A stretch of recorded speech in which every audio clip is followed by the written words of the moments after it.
Hello and welcome to Ocean News. My name is Ashan Mawasing and I'm live from our London studio. We bring you the latest developments from around the globe alongside in-depth coverage of the stories. Let's dive right into the headlines.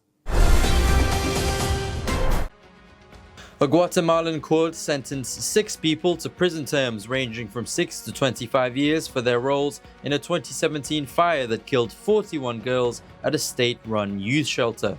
The defendants, 2 former police officers and 4 former child protection officials, were convicted of homicide, mistreatment of minors, abuse of authority, and breach of duty. The sentences mark a significant step in a national tragedy that drew international condemnation and exposed systemic abuse within Guatemala's state shelters. The fire broke out on March 8, 2017, at the Virgen de Asunción safe home near Guatemala City. According to testimony, 56 girls were padlocked in a small room as punishment for protesting abuse and attempting to escape. Russian President Vladimir Putin held a phone call with North Korean leader Kim Jong-un and updated him on planned talks the Russian leader will hold with US President Donald Trump in Alaska this week. According to the Kremlin, Kim and Putin discussed the developments in the countries' ties under a strategic partnership agreement signed last year, quote, confirming their will to strengthen cooperation in the future. Putin expressed appreciation for North Korea's help in liberating the Kursk region in western Russia in the war against Ukraine, and the bravery, heroism, and self-sacrificing spirits displayed by service personnel of the Korean People's Army. China's military said it monitored and drove away a US destroyer that sailed near the disputed Scarborough Shoal in the strategic busy waterway of the South China Sea. The first known US military operation in at least 6 years within the shoal's waters came a day after the Philippines accused Chinese vessels of, quote, dangerous maneuvers and unlawful interference during a supply mission around the atoll. In a statement, the Chinese military Southern Theater Command said the USS Higgins had entered the waters without approval of the Chinese government. The US move seriously violated China's sovereignty and security, severely undermined the peace and stability in the South China Sea. China claims almost the entire South China Sea, despite overlapping claims by Brunei, Indonesia, Malaysia, the Philippines, Taiwan, and Vietnam. The Trump administration's flagship Golden Dome missile defense system will include 4 layers, 1 satellite-based and 3 on land, with 11 short-range batteries located across the continental US, Alaska, and Hawaii.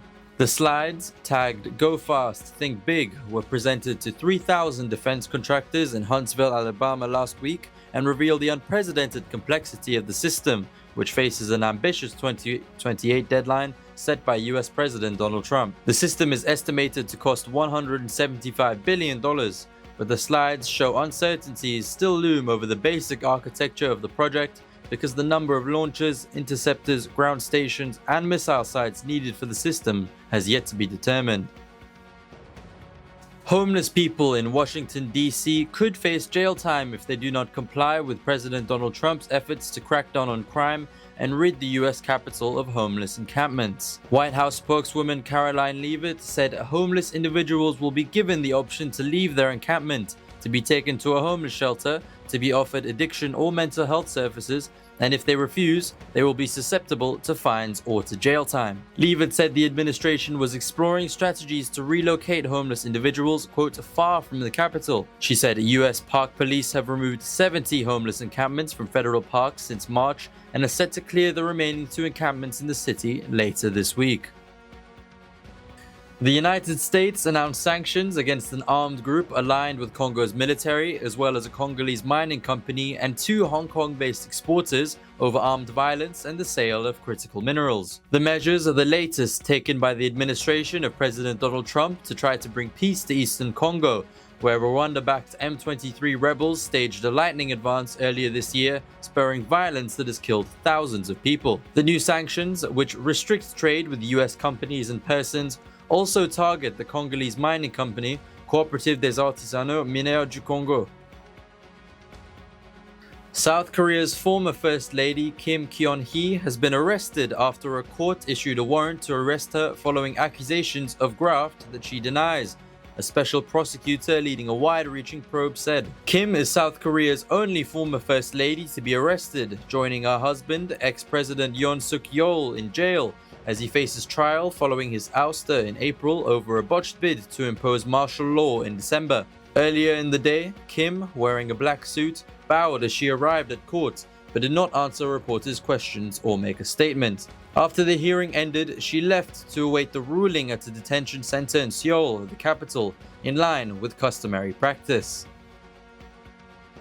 Malaysia's top court dismissed an appeal by the Attorney General to block jailed ex-premier Najib Razak from pursuing access to a royal document that he says would allow him to serve his sentence at home. Najib, imprisoned since August 2022 for his role in the multi-billion-dollar 1MDB scandal, has said that an addendum order was issued last year as part of a royal pardon by then King Al Sultan Abdullah that halved the former premier's jail sentence from 12 years to 6. Najib has since been seeking to confirm the existence of and execute the royal order. The case has stirred intrigue in Malaysia, with multiple government authorities, including members of the Pardons Board, for months denying knowledge of the royal document, despite the former king's office confirming it had been issued.